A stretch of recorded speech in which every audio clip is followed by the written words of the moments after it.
اللہ رب العالمین والصلاۃ والسلام علی سید المرسلین۔ جب حضرت سیدنا عائشہ صدیقہ رضی اللہ تعالیٰ عنہ سے پوچھا جاتا کہ حضور کو لوگوں میں سب سے زیادہ محبوب کون تھا تو آپ فرماتی حضرت فاطمہ۔ پھر پوچھا جاتا کہ مردوں میں کون محبوب تھا تو آپ فرماتی حضرت علی۔ اسی طرح جب حضرت فاطمہ رضی اللہ تعالیٰ عنہ سے پوچھا جاتا کہ حضور کو لوگوں میں سب سے زیادہ محبوب کون تھا تو آپ فرماتی حضرت عائشہ صدیقہ رضی اللہ تعالیٰ عنہ۔ اور پھر پوچھا جاتا کہ مردوں میں کون محبوب تھا تو آپ فرماتی ان کے والد یعنی حضرت ابوبکر صدیق رضی اللہ تعالیٰ عنہ۔ خدا نخواستہ اگر ان کے درمیان آپس میں کوئی رنجش، جھگڑا یا مخاصمت ہوتی تو وہ ایک دوسرے کی تعریف میں یہ احادیث بیان نہ کرتے، لہٰذا جو لوگ ان کے خلاف آپس میں بدگمانی کرتے کہ لوگوں میں جھگڑا تھا تو ان کو چاہیے کہ وہ ان کے خلاف بدگمانی کرنے سے بچے۔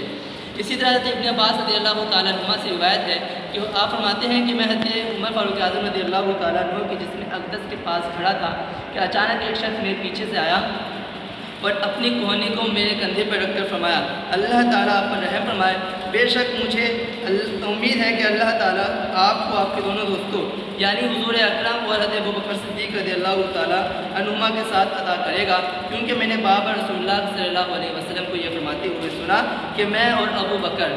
اور عمر، میں نے یہ کہا اور ابو بکر و عمر، میں چلا اور ابو بکر و عمر، میں داخل ہوا اور ابو بکر و عمر، میں نکلا اور ابو بکر و عمر، میں نے پیچھے مڑ کر دیکھا تو وہ حضرت علی کرم اللہ تعالیٰ وجہ الکریم تھے۔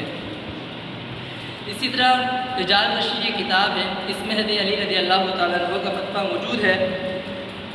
کہ حضرت ابو بکر اور حضرت عمر رضی اللہ تعالیٰ عنہ کی محبت ایمان ہے اور ان کا بغض کفر ہے۔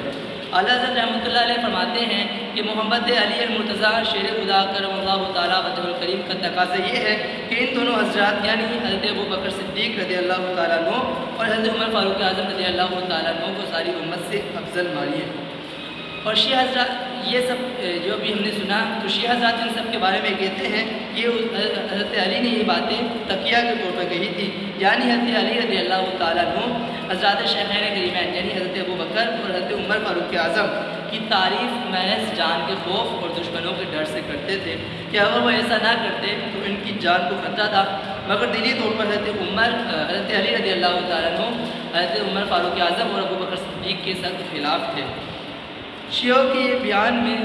قطعاً یعنی بالکل بھی سچائی نہیں ہے، کیونکہ یہ کیسے ہو سکتا ہے کہ حضرت علی کرم اللہ تعالیٰ وجہ الکریم جو شیر خدا ہے اور مرکز دائرہ حق ہے